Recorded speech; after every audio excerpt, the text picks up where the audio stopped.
Okay, so I just got my fuel injector input correctly, reset and relearned all my stuff through Forescan. Everything worked good. I really like that program. Should have had that a long time ago. Problem now is my Mini Maxx is, I think it's messed up. I think I got a bad tune in here, and as you can hear, it's kind of like a vibration. I don't know if it's picking it up. There's a little tap, but I'm not worried about that. I think that's where my EGR, I had to tap out the EGR bolts. But like when I grabbed the steering wheel, I don't know if you can see it. It's just a little vibration on the steering wheel. And listen to this noise. At first I thought it was a turbo, but I don't think it's the turbo. All right, listen to this.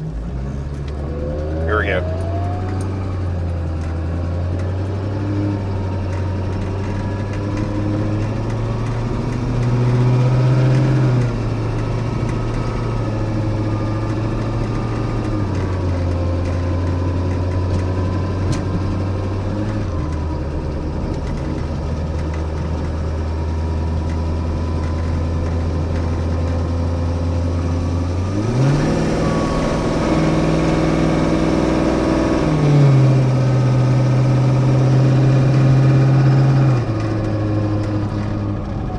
Runs out pretty good, but it's got that whistle.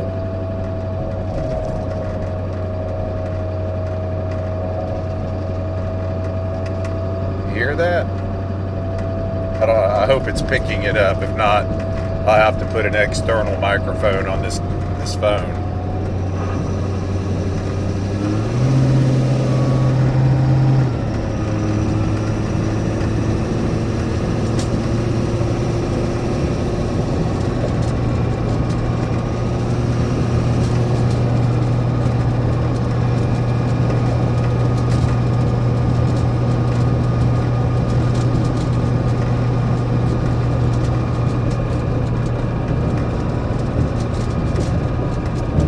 Like I said, power-wise, it seems to be better than it was.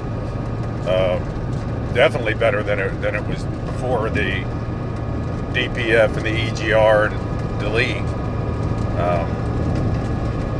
I just wish I knew what that whine was. I don't know. Still waiting for my Mini Maxx to get out of engine warm-up mode. Maybe that's it. Maybe it's a mode it's in. I don't know. So I'm going to pause this for a minute until it gets warmed up. Maybe I can change it. Okay, I'm continuing now. I got it stopped. You hear that? Woo! Listen.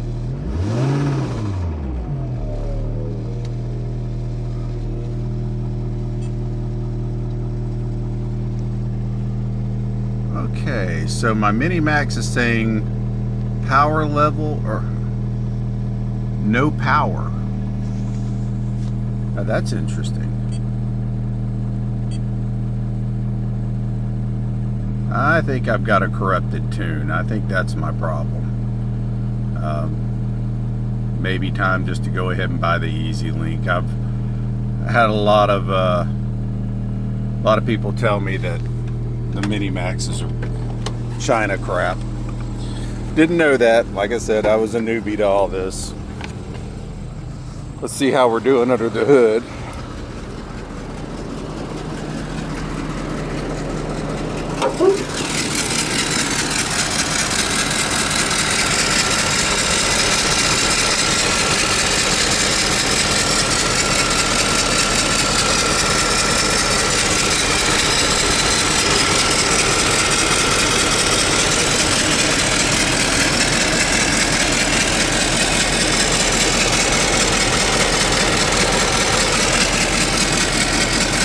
Well, that's a problem.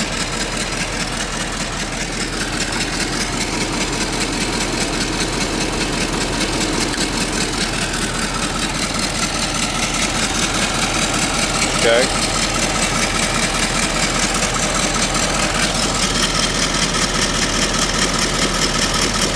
Interesting on that light.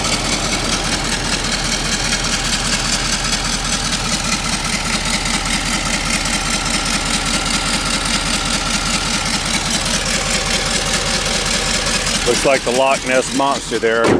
I gotta finish capping off those EGR plugs. Can't believe I didn't put the radiator fill cap back on. All right, let me see how it does now. I do think it's interesting that the Mini Maxx is reading no power. So I really think that the problem has got to be my tune. I've taken off almost every component and put it back on, but it's not throwing codes, which surprises me too. All right. One good thing about living in the country, you can really test your vehicle out good.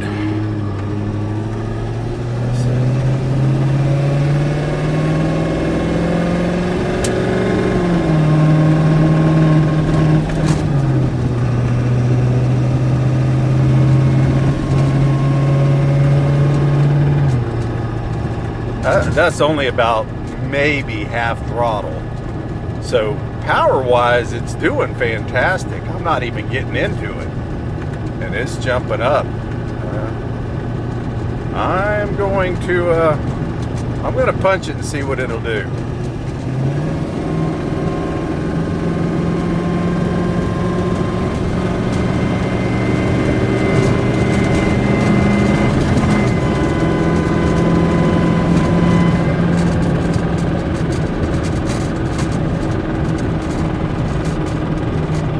I can't complain with how it's running.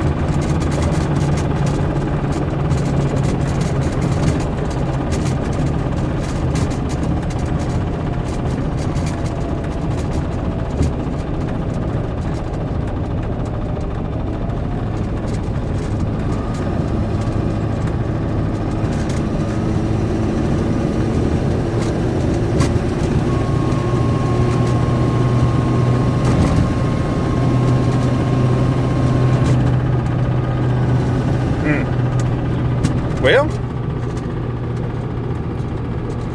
if anybody has any ideas, I'm definitely open to them. I had some really great suggestions, and I really appreciate it. I got the I did a smoke test on the exhaust. I did a smoke test on all the vacuum lines. That stuff is tight, so it's not that. And special thanks to the gentleman. I'll try to find a link to it that showed you how to make a smoke tester for under $10. It's fantastic. You just got to buy cigars. And so now, of course, my truck is up to 2 packs a day, but it's got an addictive personality. But that was great. So at least I didn't have to keep taking stuff off and putting it back on. I kept thinking I had exhaust leaks, or excuse me, vacuum leaks. So I kept tearing everything apart looking for it, but I do think it's the tune. So anybody out there with some good experience, let me know.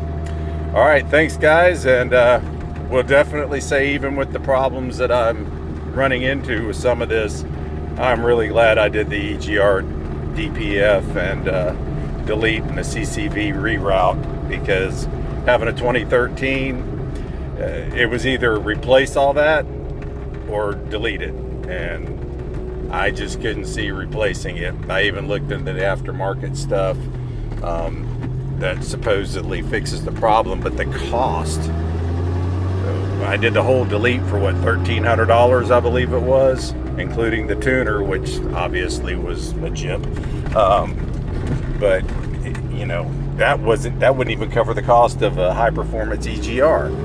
So never mind that stuff. Truck's paid for, high mileage, it's done well. So all right, have a great day. Looking forward to hearing some suggestions. Thanks. Bye.